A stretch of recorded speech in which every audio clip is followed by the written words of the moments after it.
Curta o vídeo e se inscreva no canal. Audioteca ANCAP. Audioteca apresenta Teoria e História, Ludwig von Mises. Materialismo. 1. Duas variantes de materialismo. O termo materialismo, tal como aplicado no discurso contemporâneo, tem duas conotações inteiramente diferentes. A primeira conotação se refere a valores, caracteriza a mentalidade daqueles que almejam apenas riqueza material, satisfações corpóreas e prazeres sensuais. A segunda é ontológica. Ela representa a doutrina de que todos os pensamentos, ideias, julgamentos de valor e vontades humanas são fruto dos processos físicos, químicos e fisiológicos que ocorrem no corpo humano. Consequentemente, o materialismo, neste sentido, nega a importância da etimologia e das ciências da ação humana, tanto da praxeologia quanto da história. Apenas as ciências naturais são científicas. Neste capítulo, lidaremos apenas com esta segunda conotação. A tese materialista nunca foi provada ou particularizada, até o momento. Os materialistas não apresentaram mais que meras analogias e metáforas. Eles compararam o funcionamento da mente humana com a operação de uma máquina ou com os processos fisiológicos. As duas analogias são insignificantes e nada explicam. Uma máquina é um aparato construído pelo homem. É a realização de um projeto, e funciona exatamente de acordo com o intento de seus autores. O que produz o produto de sua operação não é algo dentro dela, mas o propósito que o construtor queria atingir através da sua construção. Quem cria o produto não é a própria máquina, mas o seu construtor e o seu operador. Atribuir uma máquina a qualquer atividade é antropomorfismo e animismo. A máquina não tem qualquer controle sobre o seu funcionamento. Ela não se move. É colocada e mantida em movimento pelos homens. É uma ferramenta morta, que é utilizada pelos homens e volta a ficar imóvel assim que cessam os efeitos do impulso do operador. O que o materialista que recorre à metáfora da máquina tem que explicar, em primeiro lugar, é quem construiu esta máquina humana, e quem a opera. Em quais mãos ela serve como ferramenta. É difícil ver como qualquer outra resposta poderia ser dada a esta pergunta além de foi o criador. Costuma-se chamar um aparelho ou dispositivo automático de autoagente. Esta expressão também é uma metáfora. Quem calcula não é a máquina de calcular, mas o seu operador, através de uma ferramenta projetada engenhosamente por um inventor. A máquina não tem inteligência. Ela não pensa e não escolhe os fins, nem recorre a meios para realizar os fins que estão sendo buscados. Isto tudo sempre é feito por homens. A analogia fisiológica é mais sensata que a analogia mecânica. O ato de pensar está inseparavelmente associado a um processo fisiológico. Na medida em que a tese fisiológica apenas enfatiza este fato, ela não é metafórica. Porém ela diz muito pouco. Pois o problema é exatamente este. Não sabemos nada a respeito dos fenômenos fisiológicos que constituem o processo responsável por produzir poemas, teorias e projetos. A patologia fornece uma grande quantidade de informações sobre a diminuição ou a destruição total das faculdades mentais resultantes de danos cerebrais. A anatomia fornece uma quantidade igualmente grande de informação a respeito da estrutura química das células do cérebro e de seu comportamento fisiológico. Mas, apesar dos avanços no conhecimento fisiológico, não sabemos mais a respeito da questão mente, corpo do que os antigos filósofos que pela primeira vez começaram a refletir sobre ela. Nenhuma das doutrinas propostas por eles foi provada ou desmentida pelos conhecimentos fisiológicos recém-adquiridos. Os pensamentos e ideias não são fantasmas, são reais. Embora intangíveis e imateriais, eles são fatores responsáveis por produzir mudanças no reino das coisas tangíveis e materiais. São gerados por algum processo desconhecido que ocorre dentro do corpo de um ser humano e podem ser observados e compreendidos apenas através de um processo semelhante, no corpo de seu autor ou nos corpos de outros seres humanos. Podem ser chamados de criativos e originais, na medida em que o impulso gerado por eles e as mudanças que originam dependem de seu surgimento. Podemos apurar o que desejamos saber acerca da vida de uma ideia e os efeitos de sua existência, já sobre sua origem, Sabemos apenas que foi engendrada por um indivíduo. Não temos como rastrear sua história além deste ponto. O surgimento de uma ideia é uma inovação, um novo fato que é adicionado ao mundo. Devido à deficiência de nosso conhecimento, ela é, para as mentes humanas, a origem de algo novo, que não existia antes. O que uma doutrina materialista satisfatória teria que descrever seria a sequência de eventos que ocorreram na matéria para que ela pudesse produzir uma ideia específica. Ela teria que explicar por que as pessoas concordam ou discordam em problemas específicos. Teria que explicar por que um homem consegue resolver um problema que outras pessoas não conseguiram resolver. Nenhuma doutrina materialista, no entanto, conseguiu fazer isso até hoje. Os defensores do materialismo estão decididos a mostrar a indefensabilidade de todas as outras doutrinas propostas para a solução do problema mente-corpo. Eles se dedicam especialmente ao combate à interpretação teológica. No entanto, a refutação de uma doutrina não prova a sanidade de qualquer outra doutrina que discorde dela. Talvez a especulação sobre a sua própria origem e natureza seja uma empreitada muito ousada para a mente humana. É possível que, como sustenta o agnosticismo, o conhecimento destes problemas esteja fadado a jamais ser conhecido pelos homens mortais. Mas mesmo que isto seja verdade, não serviria como justificativa para a atitude dos positivistas lógicos, que condenam estes questionamentos por serem absurdos e sem sentido. Uma pergunta não é absurda apenas por não poder ser respondida satisfatoriamente pela mente humana.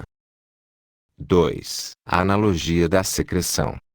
Uma célebre formulação da tese materialista afirma que os pensamentos têm com o cérebro uma relação semelhante à que a bile tem com o fígado ou a urina com os rins. Via de regra, os autores materialistas são mais cautelosos em suas declarações. Essencialmente, no entanto, tudo o que falam equivale a este dito provocador. A fisiologia distingue entre a urina que tem uma composição química normal e outros tipos de urina. Variações em relação à composição normal se devem a determinadas variações na condição física do corpo ou no funcionamento dos órgãos do corpo. Em relação ao que é considerado normal e saudável, estas variações também seguem um padrão regular. Um estado específico anormal ou patológico do corpo se reflete numa alteração correspondente na composição química da urina. A assimilação de determinados alimentos, bebidas e drogas provoca respectivos fenômenos na composição da urina. Em pessoas saudáveis, aquelas que costumam ser chamadas de normais,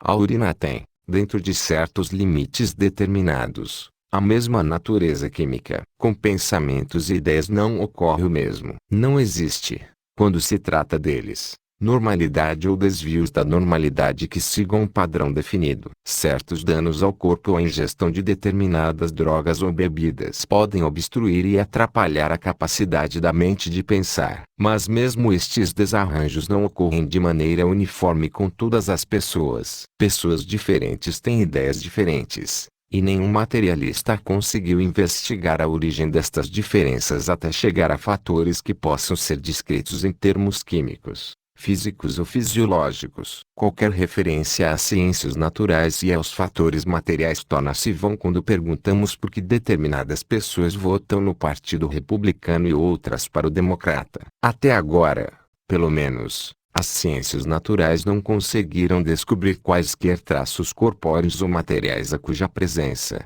ou ausência, se possa atribuir o conteúdo das ideias e pensamentos. Na realidade, o problema da diversidade no conteúdo das ideias e dos pensamentos nem mesmo é abordado pelas ciências naturais. Elas lidam apenas com objetos que afetam ou modificam a intuição sensória. Mas ideias e pensamentos não afetam diretamente a sensação. O que os caracteriza é o significado, e os métodos das ciências naturais são inadequados para a compreensão do significado. As ideias influenciam umas às outras, fornecem estímulo para o surgimento de novas ideias, suplantam ou transformam outras ideias. Tudo o que o materialismo pode oferecer para o tratamento destes fenômenos é uma referência metafórica para a noção de contágio. A comparação é superficial e não explica nada, No entanto, doenças passam de um corpo para outro através da migração de germes e vírus. Mas ninguém sabe qualquer coisa a respeito de uma migração de fatores que possa transmitir os pensamentos de um homem para outro. 3. As implicações políticas do materialismo. O materialismo teve sua origem como uma reação contra uma interpretação dualística primével da natureza essencial e da existência do homem. À luz destas crenças, o homem vivo era formado por duas partes separáveis, um corpo mortal e uma alma imortal. A morte era responsável por dividir estas duas partes. A alma então se afastava do campo de visão dos vivos e continuava a ter uma existência além do alcance dos poderes terrenos, como uma sombra, no reino dos mortos. Em casos excepcionais, era permitido a uma alma reaparecer por um curto período de tempo no mundo sensível dos vivos, ou para um homem ainda vivo visitar rapidamente os campos dos mortos. Estas representações um tanto rústicas foram sublimadas por doutrinas religiosas e pela filosofia idealística. Embora as descrições primitivas de um reino de almas e as atividades de seus habitantes não sejam capazes de se sustentar diante de um exame crítico e possam ser facilmente expostas ao ridículo,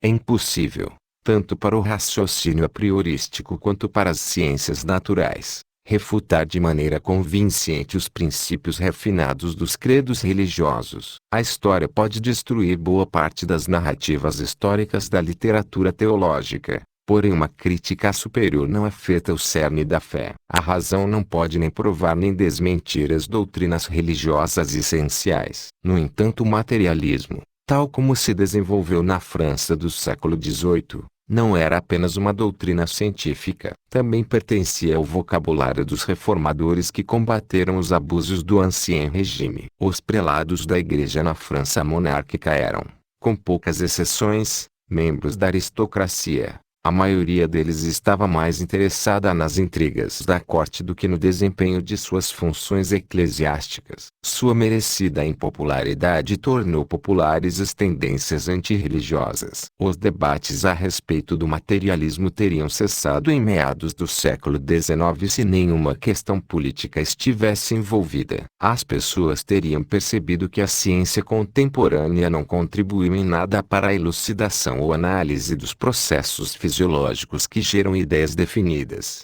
e que é duvidoso se os cientistas futuros serão mais bem-sucedidos nesta tarefa. O dogma materialista teria sido visto como uma conjectura sobre um problema cuja solução satisfatória parecia, ao menos naquele momento, além do alcance da busca humana pelo conhecimento. Seus defensores não estariam mais numa posição que lhes permitisse considerá-lo uma verdade científica irrefutável, e não poderiam acusar seus críticos de obscurantismo, ignorância e superstição. O agnosticismo acabaria por substituir o materialismo. No entanto, na maioria dos países europeus e latino-americanos, as igrejas cooperaram, pelo menos até certo ponto, com as forças que se opunham ao governo representativo e todas as instituições que lutavam pela liberdade. Nestes países era praticamente impossível evitar um ataque à religião quando se tinha como meta a implementação de um programa que correspondia,